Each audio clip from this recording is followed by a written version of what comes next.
Bonjour. On va commencer. Je suis heureux de revoir certaines têtes que j'avais quittées lors de précédentes conférences où j'avais parlé du capital du XXIe siècle de Piketty.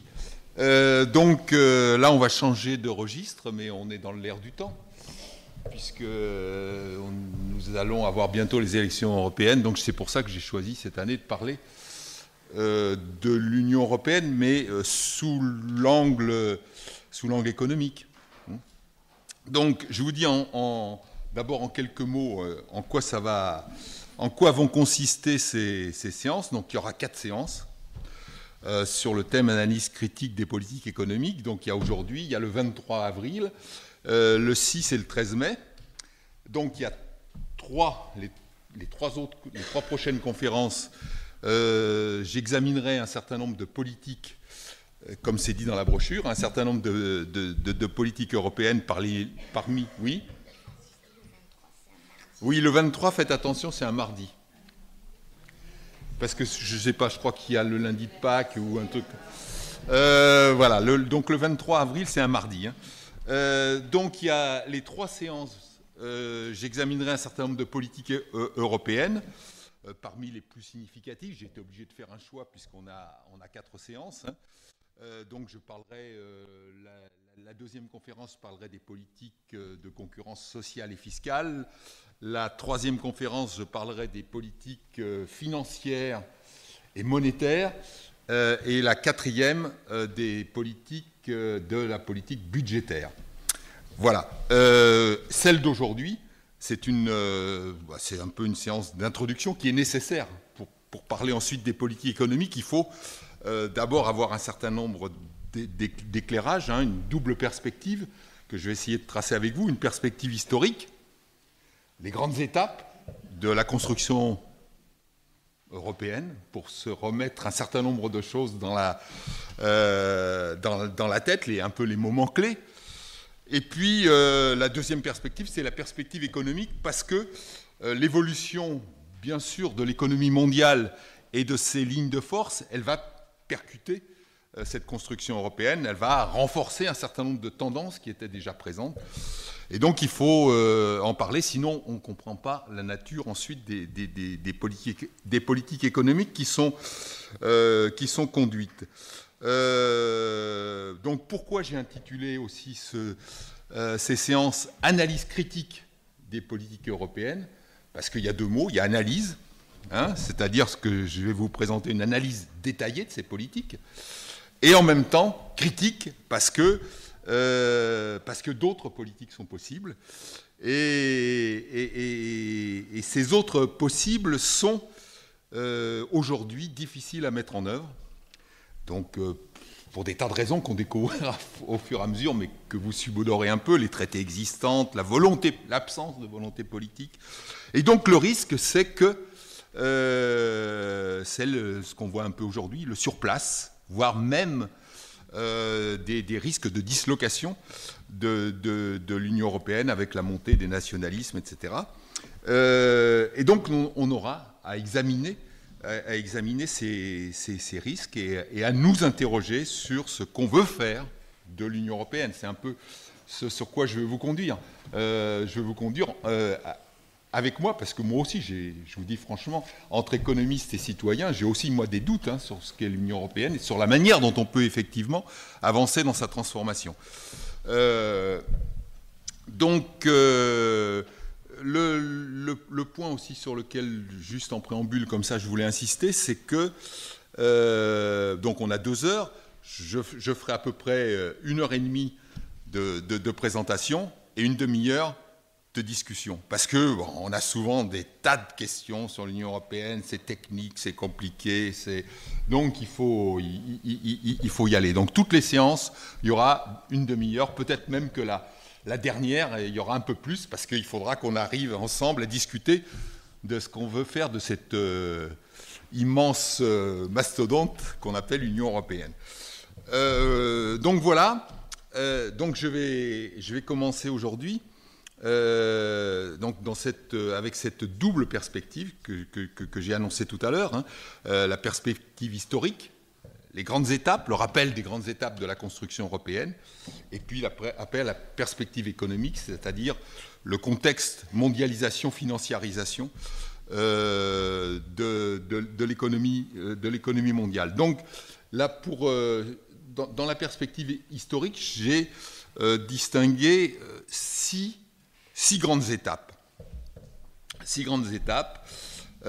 Donc la première, c'est avant même le traité de Rome, qui est en gros le traité fondateur, hein, avant même le traité de Rome, il y a une initiative extrêmement intéressante, c'est la CECA, c'est-à-dire la Communauté européenne charbon-acier, qui est constituée par le traité de Paris 1951. Alors, ça mérite juste qu'on fasse un tout petit retour. Pourquoi cette CECA? Pourquoi cette communauté européenne du charbon et de l'acier? Charbon et acier, hein. Charbon et acier, c'est névralgique à l'époque, hein, en 1950. Hein. C'est les énergies de l'époque, donc on les met en commun. Et donc ça vient, d'une proposition de la France, du ministre français de l'époque, dans un discours fameux qui s'appelle le ministre des Affaires étrangères du gouvernement français de l'époque, qui s'appelle Robert Schuman, donc qui lance cette proposition de communauté européenne du charbon et de l'acier. Et donc, je crois que là aussi, il faut faire même si ça ne sera pas long, mais il faut faire un tout petit retour. Pourquoi lance-t-il ça? Cette initiative d'une communauté, cette proposition, oui, d'une communauté européenne du charbon et de l'acier en 1950, donc 5 ans après la fin de la guerre. Donc je crois qu'il y a deux éléments de contexte qu'il faut avoir en tête. Hein, on se les remémore en même temps. Il y a le contexte historique d'abord de l'après-guerre, la volonté des populations, après 2 guerres mondiales dévastatrices, de tourner la page, et donc d'empêcher une nouvelle guerre future, mais en même temps tourner la page, mais vous voyez bien, la Deuxième Guerre mondiale vient de se terminer 5 ans avant, on veut bien tourner la page, mais je pense qu'on n'est pas prêt à faire de la coopération politique. Donc ça, c'est la première chose. Il y a une volonté de tourner la page, quelque part de créer des coopérations, des collaborations. Et puis, il y a un deuxième élément quand même, hein, dont il faut se souvenir, c'est le contexte de la guerre froide.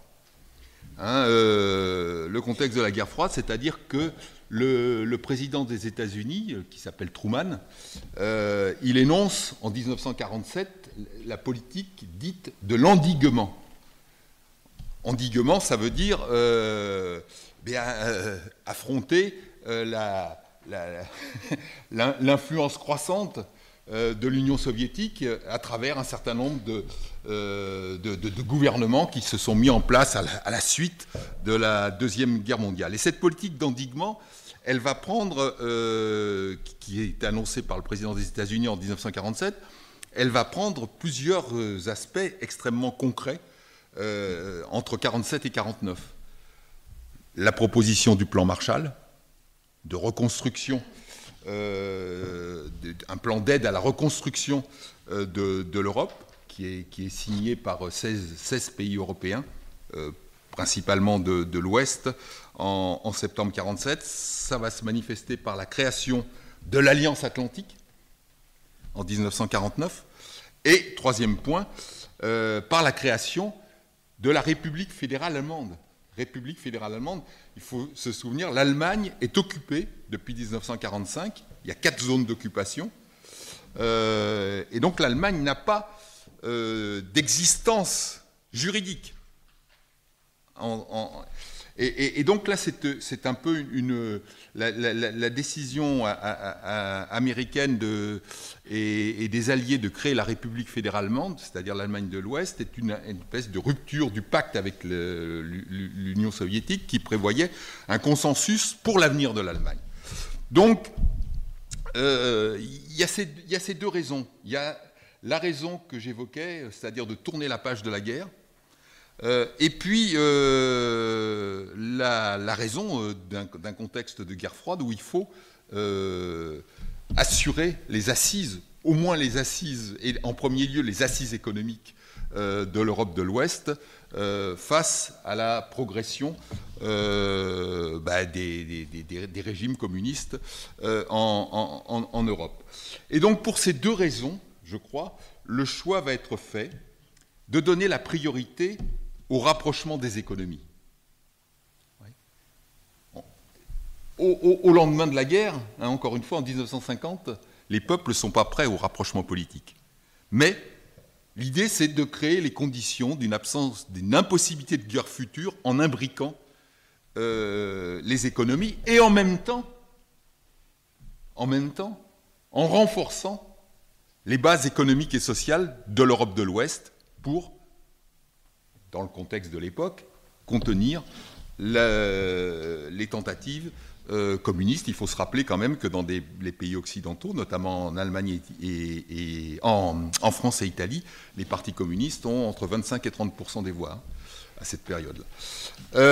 Donc voilà. Donc je crois que ça, c'est le sens de la proposition Schuman de 1950, et donc qui va être la proposition Schuman est saisie par un certain nombre de pays qui vont être les pays fondateurs. Donc d'abord, ils vont fonder entre eux la CECA, Communauté européenne du charbon et de l'acier. Donc je l'ai dit tout à l'heure, traité de Paris 1951. Donc 6 pays, les 6 pays fondateurs, Allemagne, France, Italie, Pays-Bas, Belgique et Luxembourg. Et alors cette communauté européenne du charbon et de l'acier, elle est pilotée par une haute autorité, donc 9 personnalités, une haute autorité supranationale, et qui rend compte au gouvernement et au Parlement des États, mais qui a une grande marge de manœuvre, puisqu'elle a entre ses mains la politique des prix, la politique d'investissement, etc. Et il faut bien se rendre compte que dans ces lendemains de la guerre, la politique d'investissement, par exemple, c'est pas évident. Favoriser l'investissement sur tel site plutôt que sur tel autre, 6 ou 7 ans après la fin de la guerre, ça donne lieu parfois à un peu de crispation. Et donc, voilà. Cette communauté européenne charbon-acier, ça va fonctionner. Voilà, ça va fonctionner. Et donc, ça, c'est la première étape. Et comme ça va fonctionner, eh bien, si vous voulez, on va élargir, en quelque sorte. Et la deuxième étape, ça va être le traité de Rome. Le traité de Rome, 57. Et donc, cette deuxième étape, c'est la réalisation, je vais y revenir, de l'union douanière. Donc cette deuxième étape, elle couvre un peu la période 57-69. Alors, le traité de Rome 57, première chose sur laquelle il faut s'arrêter un instant, parce que, en fait, ça va marquer toute l'histoire de la construction européenne, c'est l'architecture institutionnelle. Pourquoi ? Parce que les institutions qui ont été prévues par le traité de Rome en 57, ces institutions, l'équilibre de leur pouvoir entre elles, entre ces institutions, a un peu changé, mais elles sont les mêmes aujourd'hui. Donc, il y a le Conseil des ministres. Le Conseil des ministres, c'est lui qui a l'essentiel du pouvoir avec les orientations stratégiques, donc dans le domaine des finances, dans le domaine de l'agriculture, etc. C'est là où se prennent les décisions. Il représente, dans cette architecture, l'intérêt des États membres. Deuxième institution clé, la Commission. La Commission européenne, elle formule des propositions, c'est un peu le bureau d'études de l'Union européenne. Elles formulent des propositions, elles préparent le budget et elles mettent en œuvre les décisions. Elle représente l'intérêt communautaire. Elle est formée d'experts qui sont recrutés en fonction de leurs compétences. Troisième institution, à l'époque ça ne s'appelle pas encore le Parlement, ça s'appelle l'Assemblée parlementaire. Elle n'est pas, dans le traité de Rome, elle n'est pas, cette Assemblée parlementaire, elle n'est pas élue au suffrage universel. On va voir après que ça va être le cas un peu plus tard. Et elle a, dans un premier temps, seulement un rôle consultatif. Donc elle émet des avis, cette Assemblée parlementaire. Et enfin, dernière institution clé, c'est la Cour de justice. Alors à l'époque, elle s'appelle la Cour de justice de la Communauté européenne. Maintenant, c'est la Cour de justice de l'Union européenne. Mais c'est la même Cour de justice. Et elle assure l'homogénéité de l'application du droit communautaire dans l'ensemble des États membres. Donc le droit communautaire, c'est quoi, en deux mots, c'est les traités, bien sûr, et c'est les décisions. Les décisions qui sont prises, je vais y revenir donc au Conseil des ministres, et les décisions, elles revêtent deux formes, soit la forme, le règlement, et donc le règlement, il s'applique directement dans les États membres, ce n'est pas le cas le plus fréquent, soit, vous en avez forcément entendu parler, au moins le nom, la directive. C'est-à-dire on se met d'accord sur un objectif, et ensuite, chaque État membre le transcrit dans son droit national après un débat au Parlement. Donc il n'y a jamais, quelles que soient les critiques qu'on peut formuler, il y en aura beaucoup sur l'Union européenne, il n'y a jamais une décision dans un État membre qui est prise sans qu'il y ait eu une discussion, d'abord une décision avec la participation du gouvernement de la France en l'occurrence, et sans qu'il y ait en même temps une transcription de la décision dans le cadre du Parlement. Donc quand on dit Europe, etc., à un moment donné, on a forcément été partie prenante. Donc ça, c'est l'architecture institutionnelle. L'objectif du traité de Rome, c'est la réalisation d'une union douanière à échéance de 12 ans. Et j'insiste, c'est très important parce qu'on va voir dans la suite des choses que justement, c'est un aspect qui a été oublié pour des raisons qu'on verra, et la mise en œuvre de politiques communes. Donc, qu'est-ce que ça veut dire la réalisation d'une union douanière ? Une union douanière, c'est pas seulement la fin des droits de douane entre les États concernés. Ça s'appelle en gros le marché commun. Donc il y a absence de droits de douane entre les États concernés. Mais l'union douanière, c'est plus que ça. C'est un échelon supplémentaire. Donc c'est ça que fixe comme objectif le traité de Rome. L'union douanière, c'est donc pas seulement l'absence de droits de douane entre les États, mais c'est les mêmes droits de douane vis-à-vis de l'extérieur. Voilà. Donc ça nécessite de se mettre d'accord sur, par exemple, quel droit de douane pour tel produit vis-à-vis des États-Unis, vis-à-vis, etc. Donc c'est ça l'union douanière. C'est les droits de douane communs vis-à-vis de l'extérieur. Et donc ça, l'objectif qui est fixé par le traité de Rome, c'est de le réaliser dans les 12 ans. Et j'ai dit, objectif du traité de Rome, c'est la mise en œuvre de politiques communes. Et donc la première qui va être mise en œuvre dans cette période historique-là, c'est la fameuse politique agricole commune, la PAC, qui va être mise en œuvre dès 1962. Et donc, et j'insiste un peu, parce qu'une des grosses critiques que je ferai à l'Union européenne, c'est qu'aujourd'hui, il n'y a plus de politique commune. Dans le domaine notamment de la transition énergétique, enfin tout ça, je vous en parlerai. Et donc c'est bien un des gros problèmes. Donc on a un grand marché, mais on n'a plus de politique commune. plus de nouvelles politiques communes. Alors qu'en 62, on est capable de construire tout de suite la politique agricole commune, et c'est pas simple de construire la politique agricole commune en 62. Et donc, juste un mot, parce que j'en parlerai pas de la politique agricole commune, j'ai choisi d'autres politiques parce que j'avais pas le temps de tout traiter.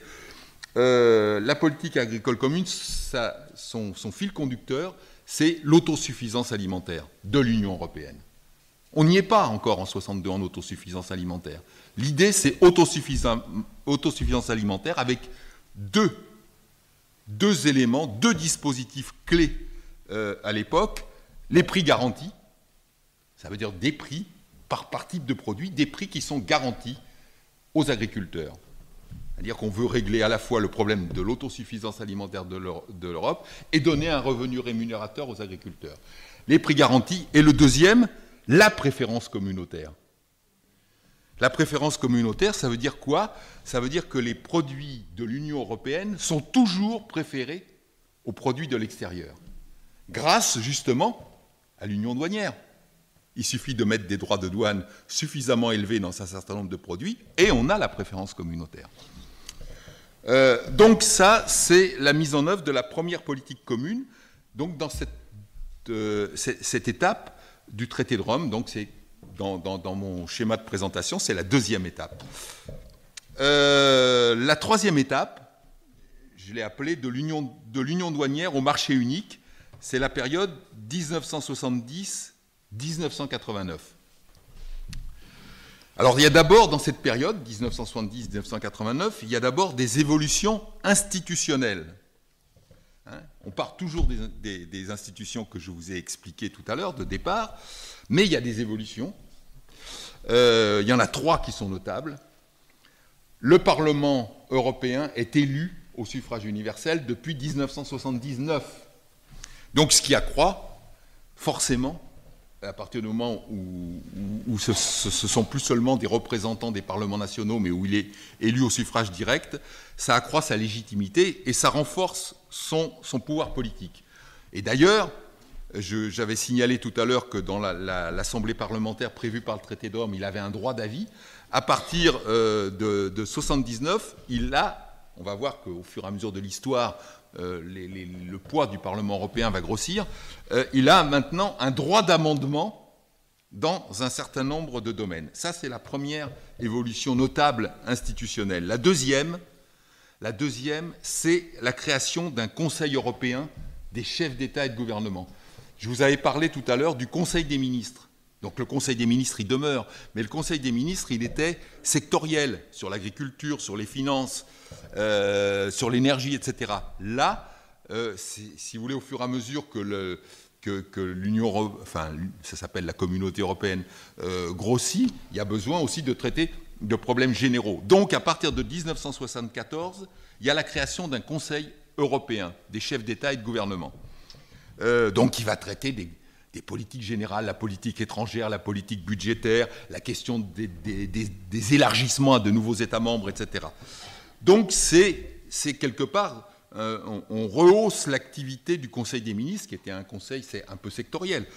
Et donc, il est, ce Conseil européen, en charge des décisions stratégiques. C'est devenu aujourd'hui l'institution politique centrale. Et la troisième évolution notable, qui va de pair avec le traité de l'acte unique, donc je vais parler dans un instant, traité de l'acte unique de 1986, c'est que, à partir justement de ce traité de l'acte unique de 1986, dans de nombreux domaines, la prise de décision se fait à la majorité qualifiée. C'est-à-dire que la prise de décision, elle se fait au sein du Conseil européen ou du Conseil des ministres.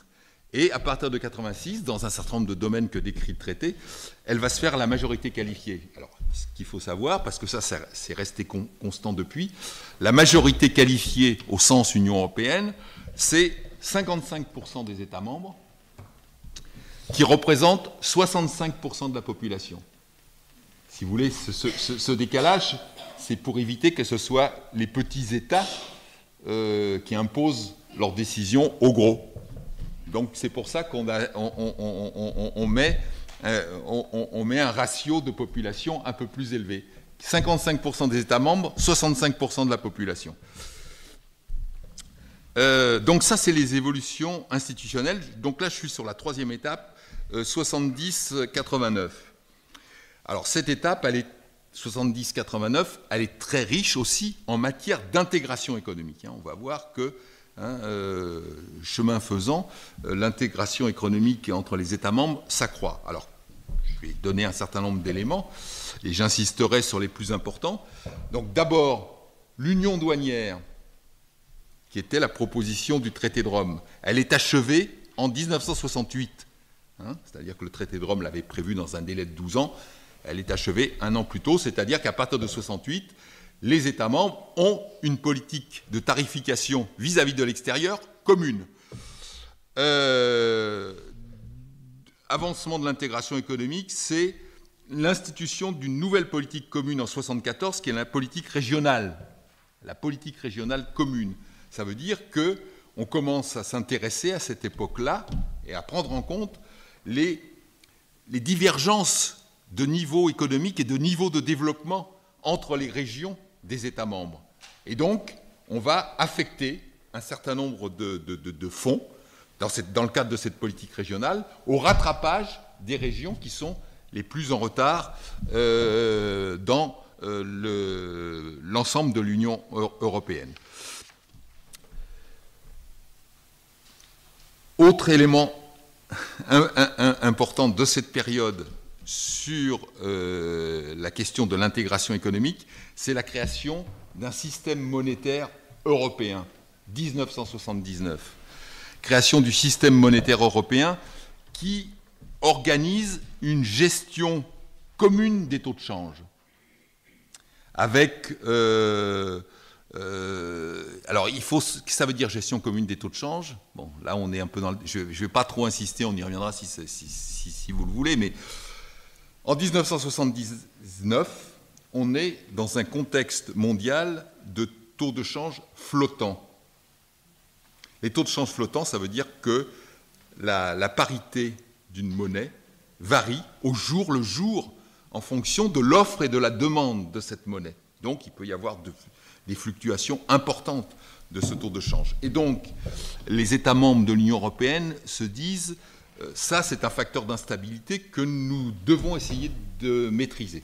Et donc, c'est pour ça qu'ils créent le système monétaire européen en 1979 avec cette gestion commune des taux de change. C'est-à-dire qu'on revient dans l'Union européenne à un système de taux de change fixe, avec un accord de collaboration entre banques centrales. Ça veut dire que si à un moment donné, le franc fléchit un peu, eh bien, les banques centrales de l'époque vont acheter des francs pour remonter le taux et le maintenir à peu près à sa parité.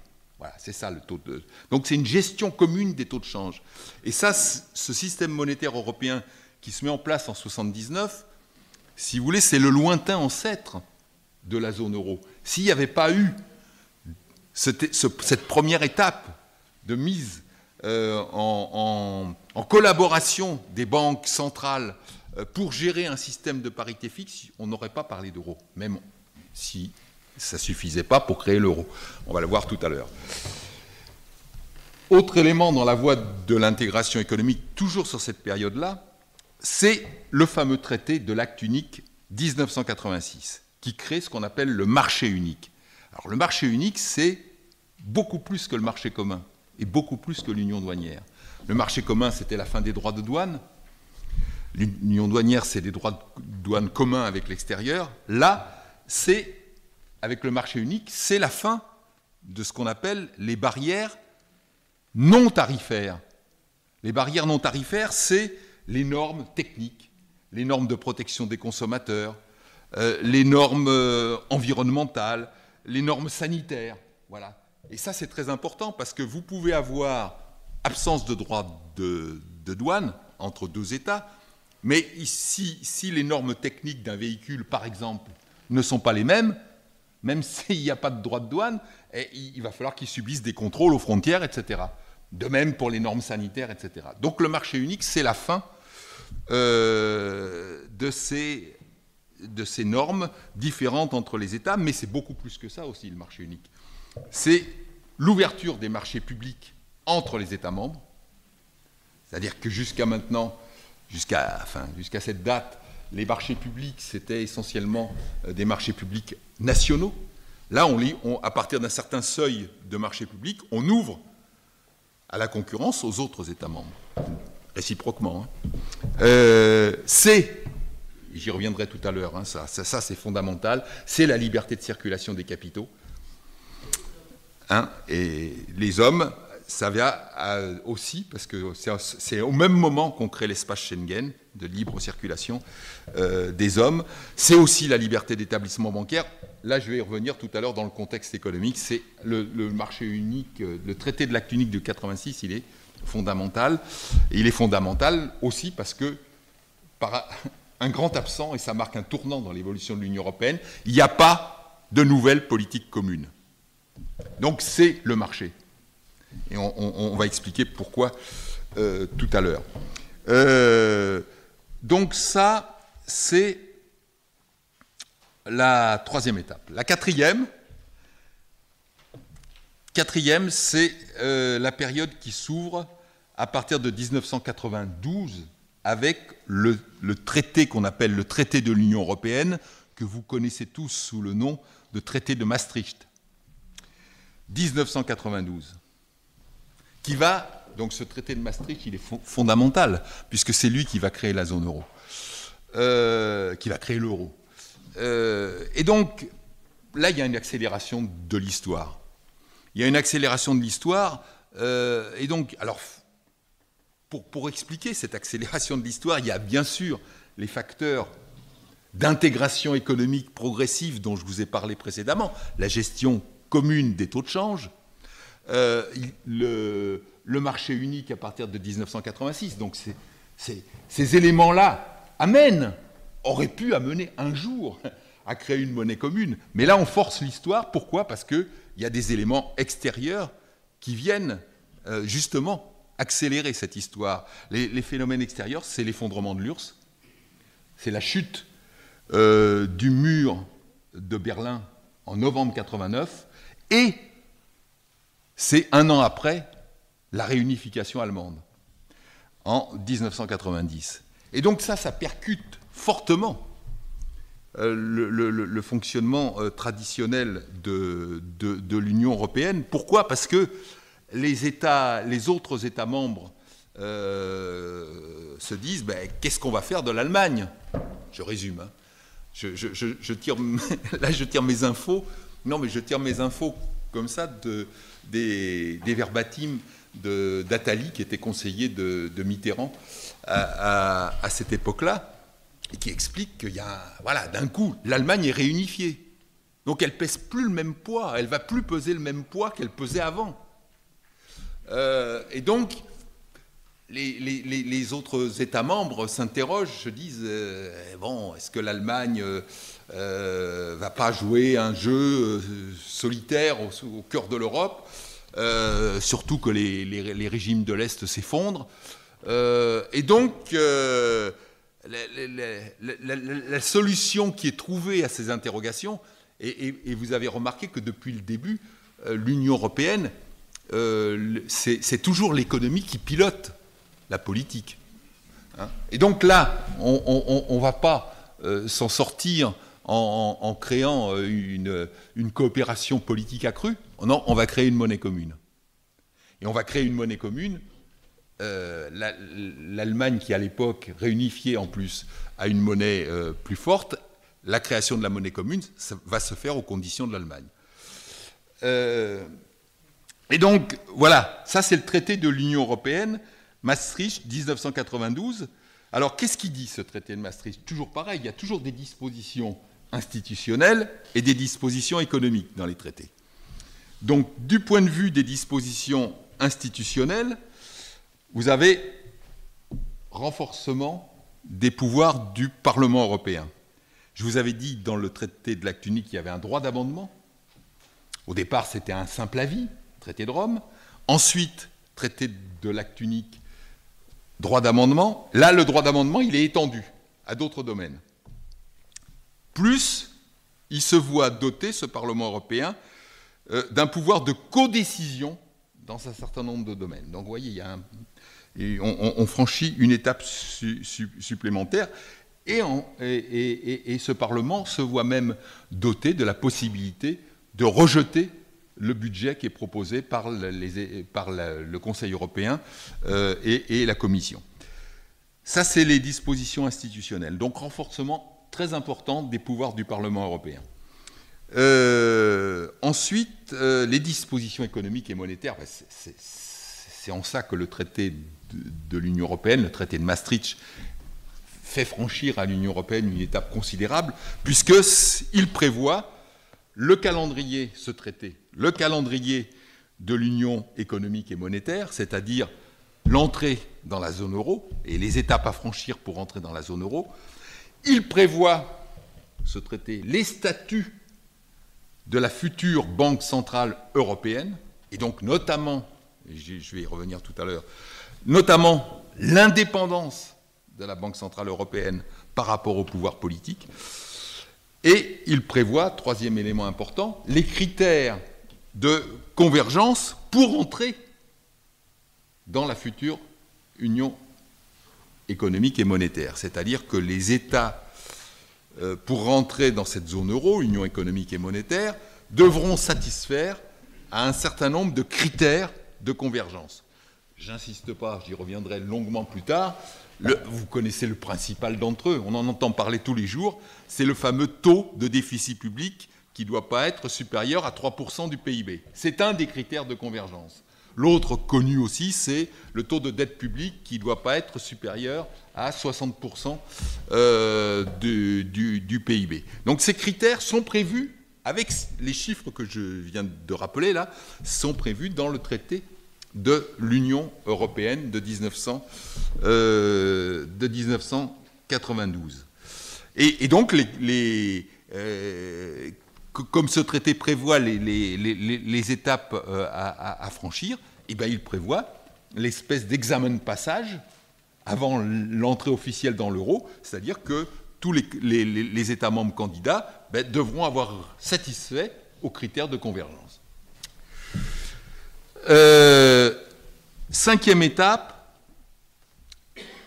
j'ai appelé ça les avancées institutionnelles au début du XXIe siècle, c'est-à-dire à partir de l'an 2000. Donc il y a d'abord, avancée institutionnelle, il y a d'abord le projet de traité constitutionnel européen, 2004. Alors ce projet de traité constitutionnel européen de 2004, il est préparé par une convention composée de 105 membres, présidée par Valéry Giscard d'Estaing. Vous vous en souvenez peut-être. Cette convention de 105 membres, donc dans ces 105 membres, il y a des parlementaires du Parlement européen, il y a certains chefs de gouvernement, il y a des représentants des parlements nationaux, il y a des représentants des syndicats et des organisations professionnelles. Voilà. On a fait une espèce de melting pot de 105 membres avec les différentes nationalités, etc. Bien. Donc, il prépare ce projet de constitution européenne et, vous le savez, ce projet est rejeté. Les deux premiers États auxquels il est soumis, c'est la France et les Pays-Bas qui le rejettent par référendum, vous vous en souvenez sans doute.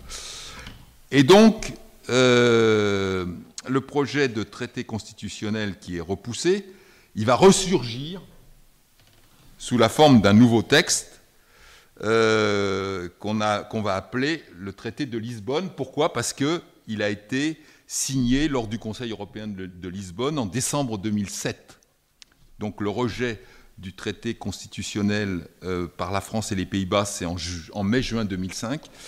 Et le traité de Lisbonne, il est signé, approuvé lors du Conseil européen de Lisbonne de décembre 2007 et ratifié par la France en février 2008. Il ne change pas beaucoup par rapport au traité constitutionnel européen. Les différences sont des différences symboliques. les deux les plus notables du point de vue du symbole que j'ai retenu, c'est il écarte tout ce qui donnait l'apparence, qui aurait pu donner l'apparence d'un État fédéral, c'est-à-dire que le terme constitution est rejeté. Et deuxième élément symbolique, la référence à l'établissement dans le marché unique d'une concurrence libre et non faussée, qui avait fait beaucoup discuter, ce qui apparaissait à l'époque donc comme un recul, parce que donnant à penser que c'était la fin de l'histoire, la concurrence libre et non faussée, qu'il n'y aurait plus de politique nouvelle commune. Donc ce terme, ce concept, concurrence libre et non faussée, est abandonné dans le traité de Lisbonne. Voilà, en gros.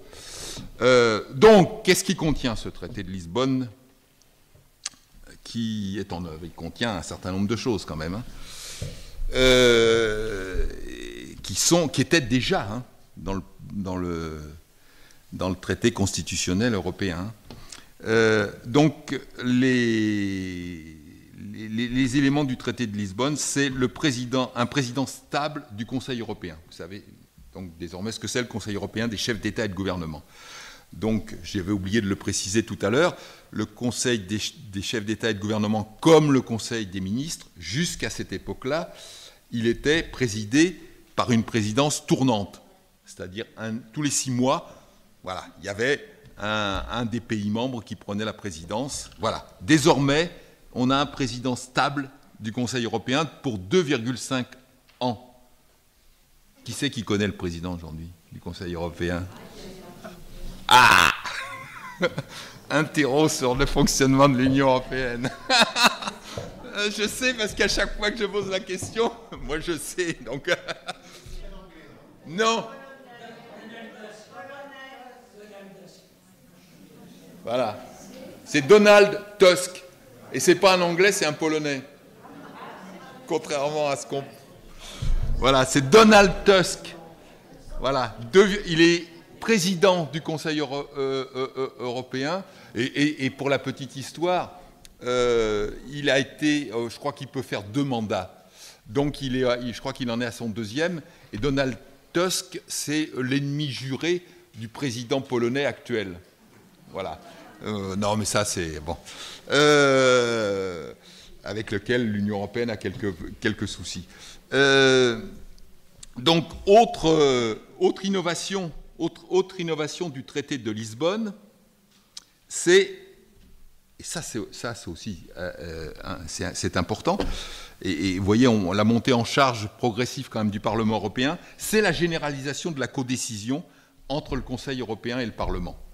Ça veut dire qu'il ne peut pas y avoir une décision du Conseil européen qui soit prise sans une négociation et un accord avec le Parlement européen. Et autre innovation, ça s'est mis en œuvre depuis le dernier Parlement européen, celui qui va partir là, le Parlement élit désormais le président de la Commission européenne. Donc le président de la Commission européenne, ça vous le connaissez tous quand même, Juncker. Donc le président de la Commission européenne, il a été élu par le Parlement européen. Après, les autres membres de la Commission européenne, non, c'est lui qui les nomme avec les États, mais le président est élu désormais par le Parlement européen. Autre disposition du traité de Lisbonne, très importante, généralisation des décisions à la majorité qualifiée au sein du Conseil européen. Donc, la plupart des décisions au sein du Conseil européen se prennent à la majorité qualifiée. 55% des États membres, 65% de la population. Sauf, et ça c'est très important, ça, parce que ça, je vais en reparler tout le temps, donc gardez-le en tête. L'unanimité des États membres demeure la règle dans 4 domaines. 4. La sécurité-défense, l'éducation-culture, la fiscalité et la sécurité sociale. Donc c'est ce qui vous laisse deviner déjà pourquoi on a du mal à converger, puisqu'il faut l'unanimité sur les questions fiscales et sociales. Donc, généralisation des décisions à la majorité qualifiée, sauf dans ces 4 domaines-là. Et autre disposition qui était prévue par le traité de Lisbonne, donc celui de 2008-2009, là, c'est la possibilité qui est ouverte de coopération renforcée avec au moins 9 États membres. Dernière étape de mon parcours. La dernière étape, je l'ai appelée la crise de la dette et le traité sur la stabilisation. Alors là, il faut prendre son souffle. Le traité sur la stabilisation, la coordination et la gouvernance de 2012, le TSCG. Traité sur la stabilisation, la coordination et la gouvernance, qui est fait pour répondre à cette crise de la dette. Comment, juste en 2 mots là, parce que ça, j'y reviendrai longuement dans les 3e et 4e séances. Donc, il y a une crise financière colossale en 2008.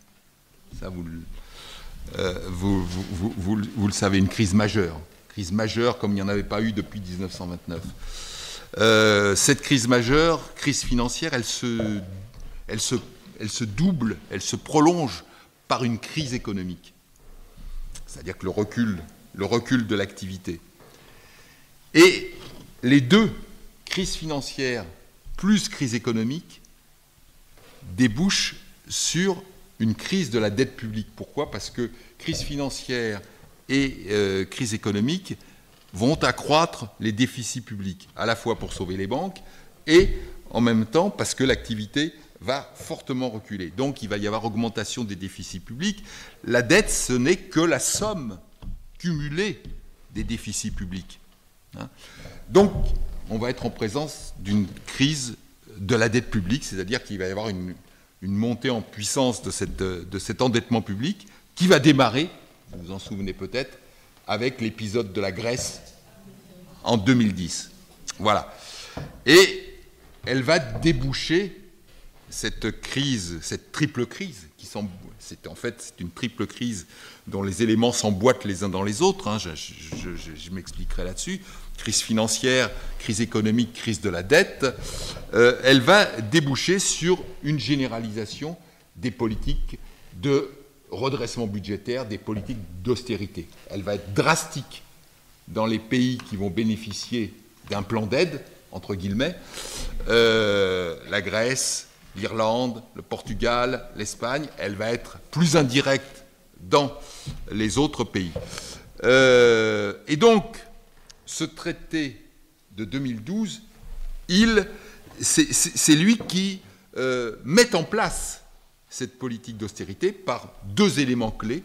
D'abord, l'objectif qu'il fixe d'un retour à l'équilibre budgétaire, donc le retour dans les 2 ans à un déficit inférieur à 3%, puis ensuite à 0,5%, et surtout, et ça vous en avez forcément entendu parler dans les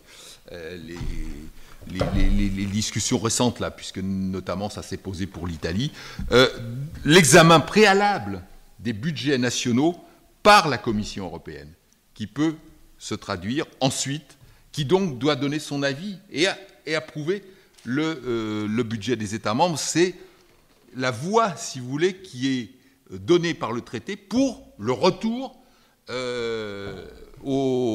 l'équilibre budgétaire. Donc ce traité, il est très important, et je rappelle, pour la petite histoire, que ce traité 2012, il est négocié, comme ça vous verrez qu'il n'y a pas de jaloux, il est négocié par Sarkozy et il est approuvé par Hollande. Donc ce traité-là, nous aurons forcément à en examiner le fonctionnement et les conséquences. Donc voilà les étapes. Alors, pour terminer sur cette première partie, qui était la mise en perspective historique, il y a quand même 2 éléments complémentaires qu'il faut que je vous donne. D'abord, c'est le processus d'élargissement continu de l'Union européenne. Là, je vous ai donné les évolutions, les grandes étapes à travers les traités. Vous avez vu qu'à chaque fois, il y a une intégration économique croissante entre les économies, puisqu'on en est à une monnaie commune. Mais le nombre d'États membres n'est pas, vous le savez bien, resté à 6. Ils étaient 6 au départ. Dans les années 70, 1970, 3 nouveaux États membres sont venus s'ajouter aux 6 du départ, le Royaume-Uni, le Danemark et l'Irlande. Donc dans les années 70, on est à 9. Dans les années 80, 3 nouveaux États membres arrivent, c'est les pays méditerranéens. La Grèce, l'Espagne, le Portugal. Donc on est à 12. À la fin des années 80, on est à 12. Dans les années 90, 3 nouveaux États membres. Autriche, Finlande, Suède. Donc à la fin des années 2000, on est à 15. Et à partir des années 2000, entrée massive, donc à partir de 2004, des pays de l'Est européen. Donc 11 pays de l'Est européen, je ne vous les cite pas tous, hein, plus Chypre et Malte. Donc on passe dans les années 2000 de 15 à 28. Et 2016, et c'est le dernier point auquel j'arrive maintenant, dans cette perspective historique, 2016, Brexit. Alors, qui n'est pas, on ne sait pas totalement la fin de l'histoire, là. Donc, ce que je voudrais simplement préciser, juste là, pour que vous compreniez bien, cette histoire de deal, no deal. Ce qu'on appelle le deal, l'accord, il porte uniquement sur une période transitoire. C'est-à-dire la période qui devrait commencer, qui aurait dû commencer le 29 mars, puisque c'était la date effective de sortie de l'Union européenne, la date juridique en quelque sorte, jusqu'au 31/12/2020.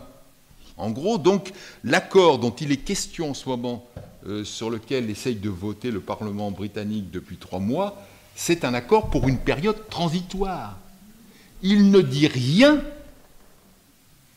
de relations futures entre l'Union européenne et le Royaume-Uni. Il ne dit rien.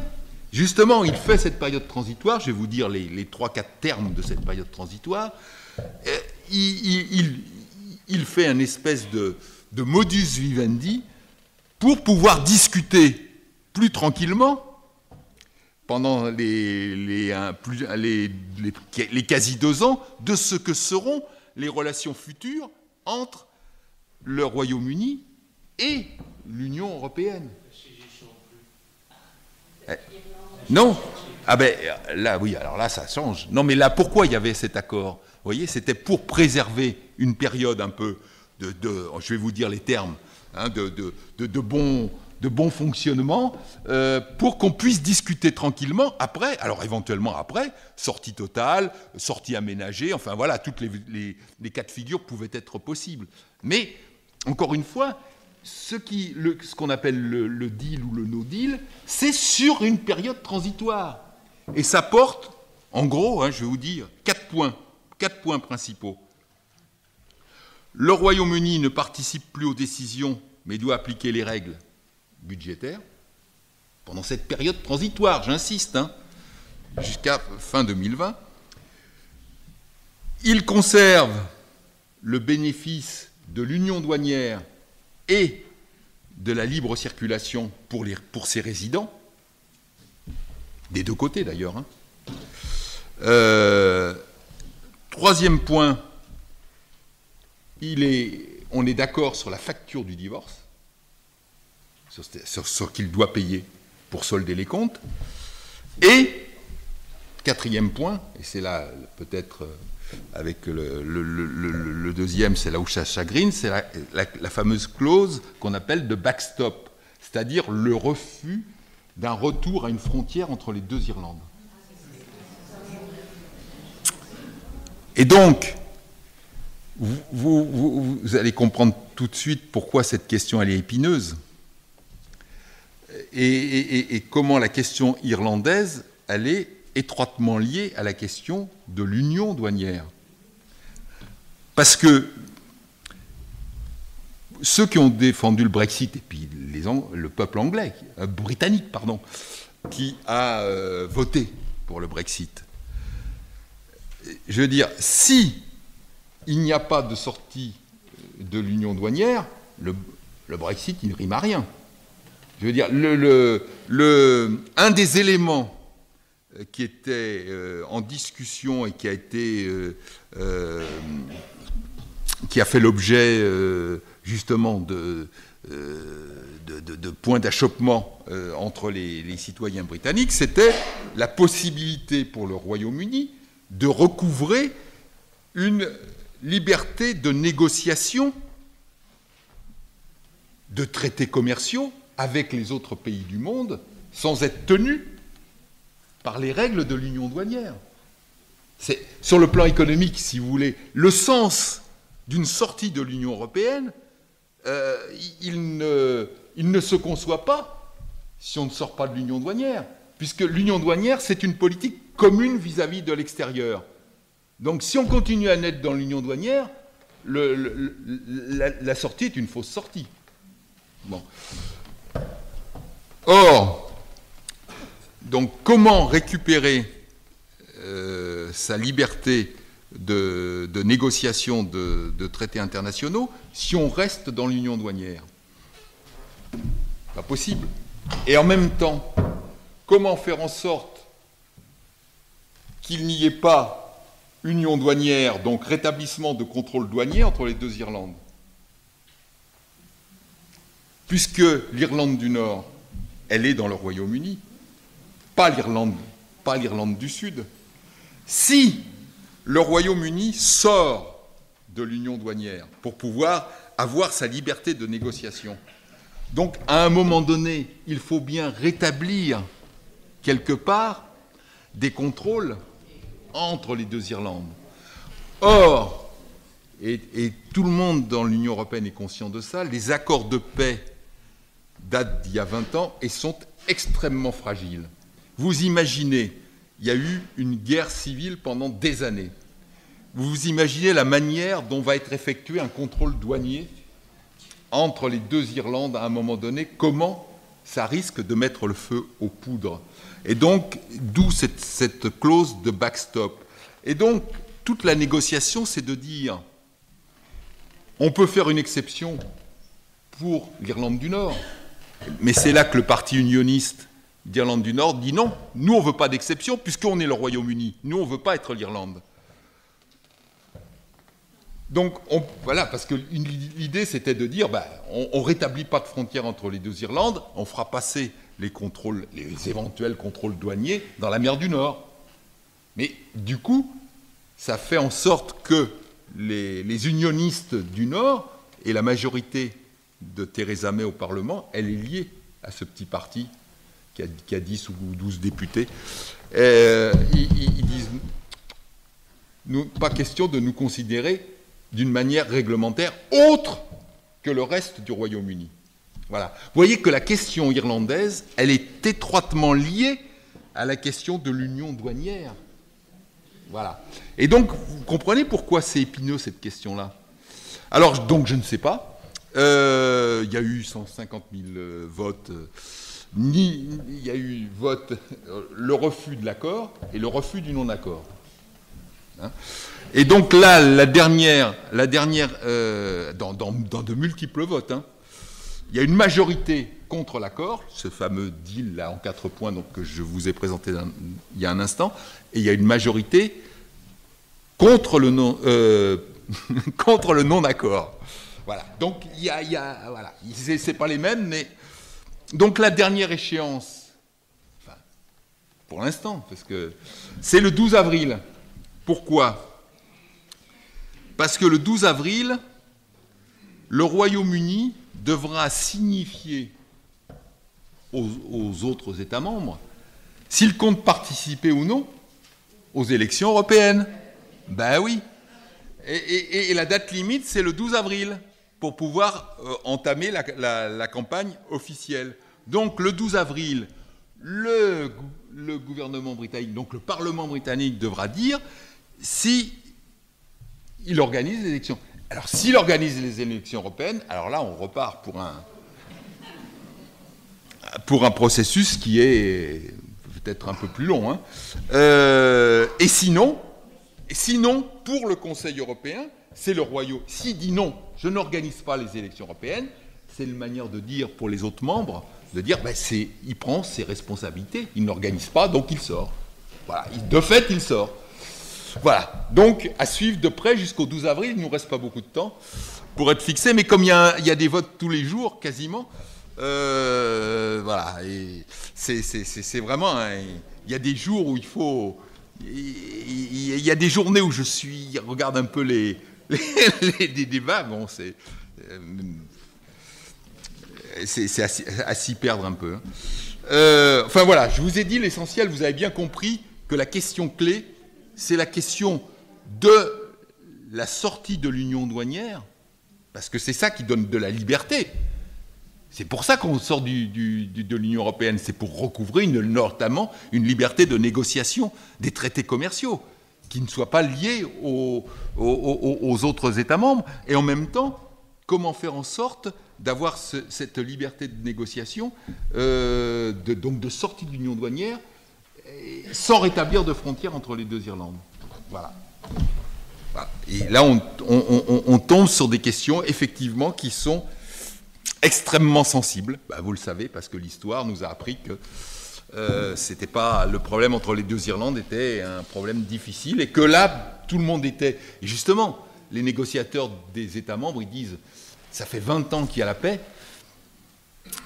on ne veut pas avoir la responsabilité de remettre le feu aux poudres par des contrôles intempestifs.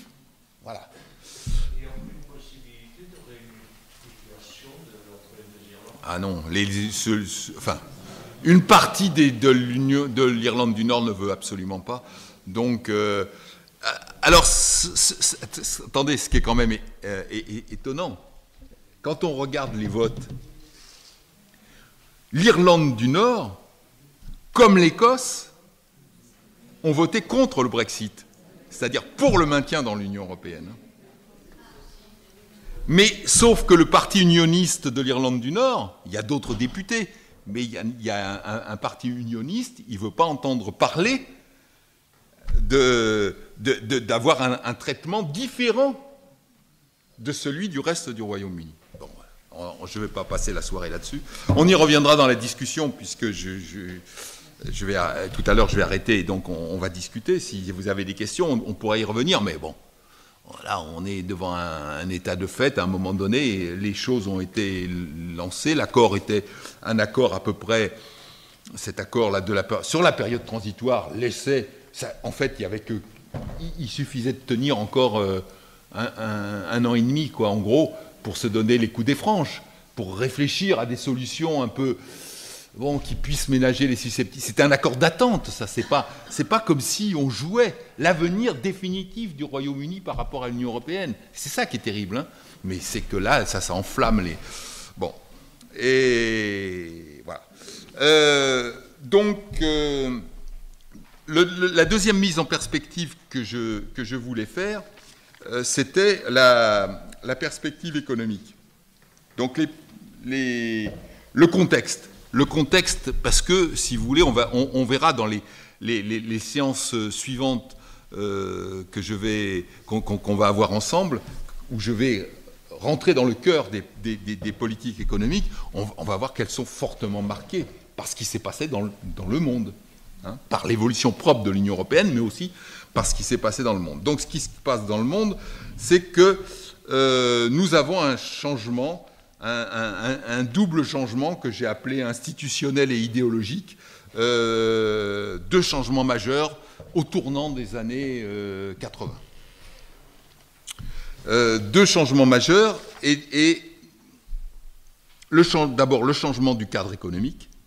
Alors, pour le dater de manière simple, ça coïncide avec l'arrivée quasi simultanée de Thatcher et Reagan. Thatcher, 1979, Reagan, 1980. Et donc, le changement du cadre économique, c'est deux éléments clés. La libéralisation financière et l'indépendance des banques centrales. La libéralisation financière, c'est beaucoup de choses. C'est la fin de l'encadrement du crédit. Ça aussi, j'y reviendrai. Jusqu'à cette époque-là, chaque banque centrale encadrait le crédit qui était distribué par les différentes banques, ce qui donnait, ce qui évitait beaucoup de dérapages. C'est la fin de l'encadrement du crédit, c'est la libération des mouvements de capitaux, donc libre circulation des capitaux, ça, je vais y revenir, c'est fondamental. Liberté d'établissement bancaire, c'est-à-dire qu'auparavant, les grandes banques, quand elles voulaient s'implanter des filiales dans les autres pays, elles devaient avoir l'accord de la Banque centrale nationale. Là, cette contrainte saute. Et c'est, dernier élément, toute une série de privatisations des entreprises et des banques pendant ces années-là. Ça, c'est ce que j'appelle la libéralisation financière. Et l'indépendance des banques centrales, donc ça c'est notamment prévu par le traité de l'Union européenne de 1992, ça veut dire quelque chose d'important. Alors, on peut discuter là-dessus, mais en tout cas, ce que ça veut dire, c'est que les États sont évincés d'un élément de politique économique fondamentale qui est la politique monétaire. La politique monétaire est du ressort exclusif de la Banque centrale. Ça veut dire notamment que pour financer leur déficit, les États sont obligés d'emprunter sur les marchés financiers. Ils ne peuvent pas ne peuvent pas faire appel à la Banque centrale européenne. Ça, c'est le changement du cadre économique. Mais ce changement du cadre économique, il est colossal. C'est ce qu'on a appelé la mondialisation, la financiarisation, etc. On va voir. Il s'accompagne d'un nouveau corpus idéologique parce qu'il n'y a jamais dans l'histoire de changement aussi important d'un cadre économique, comme au lendemain de la guerre, il y avait eu le mouvement keynésien du point de vue de la pensée économique. Là, c'est le mouvement, le corpus idéologique, c'est le mouvement néolibéral qu'on a appelé. Donc les idées néolibérales deviennent dominantes. Ces idées néolibérales, il y a 3 éléments simples à retenir pour les caractériser. La première, c'est la rationalité des acteurs. Les acteurs économiques, que ce soit les consommateurs, les producteurs, sont réputés rationnels. C'est-à-dire que toutes leurs décisions visent à optimiser leur situation économique. Et donc, l'individu, tous autant que nous sommes uniquement, du point de vue de la théorie, des homo economicus. C'est-à-dire que quand nous prenons une décision, nous cherchons à optimiser notre situation économique. Le deuxième élément de la théorie, c'est le rôle clé du marché concurrentiel. Pourquoi ? Parce qu'à partir du moment où les acteurs sont rationnels, eh bien, ils vont se rencontrer sur un marché. Et donc la décision qu'ils vont prendre va être la meilleure décision, puisqu'elle va résulter d'un compromis entre acteurs rationnels. Et donc le marché devient la boussole. Le prix qui se forme sur le marché est l'élément de référence qui, à tout moment, doit piloter les décisions économiques. Et le troisième élément de la théorie, qui va en même temps, pour que le marché fonctionne, pour que ça soit un vrai marché concurrentiel, il faut liberté de circulation des hommes, des biens, des services et des capitaux. C'est la condition de fonctionnement, du marché. Donc le marché est le régulateur suprême de l'activité économique parce que c'est le lieu de rencontre entre des acteurs qui sont rationnels. Alors les conséquences de ce changement de cadre économique, elles sont elles sont majeures. Je vais juste prendre trois exemples. Le premier, c'est l'accélération des délocalisations.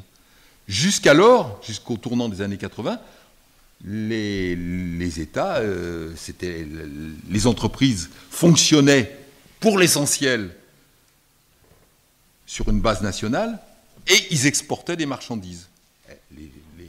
Les entreprises, elles exportaient des marchandises.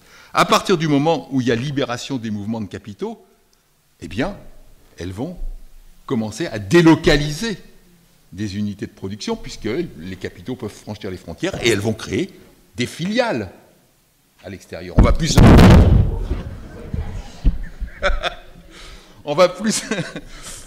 plus simplement exporter des marchandises, on va exporter des capitaux. Exporter des capitaux, ça veut dire exporter des unités de production, des filiales, etc. Ça, c'est donc, vous voyez les conséquences qui commencent à poindre. Le deuxième élément, c'est la domination progressive des institutions financières. Je vous ai dit libération des mouvements de capitaux, liberté d'établissement bancaire, privatisation des entreprises et des banques. Donc les banques, les fonds d'investissement deviennent progressivement les actionnaires dominants, y compris des entreprises productives. Vous regardez aujourd'hui les conseils d'administration des grandes entreprises et vous les comparez au conseil d'administration du début des années 80, c'est plus du tout le profil. C'est des financiers aujourd'hui. Et donc qui sont dans une logique d'augmentation de la valeur actionnariale, de rentabilité à court terme, etc. Il n'y a plus les perspectives qu'on avait avant des grands capitaines d'industrie qui sont sur une vision de long terme. Troisième élément, conséquence de ce changement de cadre économique, c'est la mise en concurrence des territoires. Dès lors qu'on peut délocaliser, qu'on peut implanter des filiales hors de ces frontières nationales, eh bien, de fait, les différents territoires vont se retrouver en concurrence sur le plan social, fiscal, etc. Donc ça, ce sont des conséquences fondamentales, et donc on va retrouver tout ça dans l'analyse des politiques économiques. Alors, ce changement de cadre, donc ce changement de cadre économique qui se fait au tournant des années 80, qu'on appelle mondialisation, financiarisation, il vient percuter, renforcer une politique fondatrice de l'Union européenne, qui était la politique de concurrence. Un des choix, au départ, dès le traité de Rome de l'Union européenne, c'était la création d'un marché commun, puis d'un marché unique. Mais ce choix, vous l'avez, si vous reprenez ma petite mise en perspective historique, ce choix, dans une première phase, donc jusqu'à la fin des années 70, ce choix d'une politique de concurrence, il existe, mais il est complété, tempéré par la mise en place de politiques communes. Je vous ai cité la politique agricole commune, la CECA d'abord, la politique du charbon et de l'acier, la politique agricole commune, la politique régionale. Ce qui se passe après, c'est que, à partir de 86, traité de l'acte unique, marché unique, il n'y a plus de politique commune. On ne construit plus de politique commune. Vous voyez comment l'évolution de l'Union européenne, à un moment donné, est percutée par un mouvement beaucoup plus large, qui est celui de la mondialisation, financiarisation. Et ce choix, il trouve son point d'orgue, en quelque sorte, je l'ai signalé tout à l'heure, dans le traité de l'acte unique, 1986, marché unique, dont l'objectif, c'est justement la création d'un vaste marché unique. Et ce traité de l'acte unique, c'est une certaine orientation de l'Union européenne. Un marché unique, c'est la concurrence à l'intérieur, et de plus en plus, on va aller vers une concurrence fiscale, sociale, à l'intérieur même de l'Union européenne, et c'est la concurrence externe via la signature de traités commerciaux, comme le CETA, tous les traités commerciaux que l'Union européenne signe sont des traités qui installent la concurrence avec d'autres pays. Donc il y a, à partir... c'est un point de repère, le traité de Lacny 86, c'est la concurrence en interne et la concurrence en externe. Et l'absence de nouvelles politiques, de nouvelles politiques communes. Donc, avec ce choix, l'Union européenne s'inscrit dans la mondialisation, elle l'accompagne, elle ne la régule pas, et elle répond mal aux nouveaux défis économiques. Ça veut dire nouveaux défis économiques, et ça j'en parlerai longuement. Le défi économique, par exemple, la transition énergétique, la transition écologique, c'est un défi économique colossal. L'Union européenne a signé des engagements communs lors de la conférence de Paris en 2015, décembre 2015, mais il n'y a aucune politique commune qui mette en œuvre ces objectifs communs. Donc elle répond mal aux défis économiques, elle répond mal aux défis politique, puisqu'elle encourage le dumping social, fiscal, je l'expliquerai, à l'intérieur même de ses frontières. Et donc, cette absence sur les terrains politiques, économiques, sociaux, cette absence de réponse, elle génère, vous le voyez bien, des réserves, voire une hostilité croissante vis-à-vis de l'Union européenne, dont témoignent les montées, les réactions de repli, les réactions nationalistes un peu partout, et elle menace aussi l'existence de l'Union européenne. Donc ça, c'est des questions, c'est un peu les points de réflexion que je mets devant vous, parce que tout au long des séances, on va avoir cette espèce de fil conducteur. Et je vous demande, vous aussi, de l'avoir, parce que moi, je n'ai pas de vérité révélée sur l'Union européenne. Je suis comme vous, je vois, je suis très critique vis-à-vis de ce qui se passe. Et après, et en tant qu'économiste, j'ai des propositions à faire pour montrer que d'autres politiques sont possibles. Mais après... Quand j'enlève ma casquette d'économiste et que je prends ma casquette de citoyen, je suis dans une interrogation fondamentale par rapport à l'Union européenne. Et je vois bien ce qu'elle pourrait produire, mais alors qu'est-ce qu'on en fait, hein? Comment?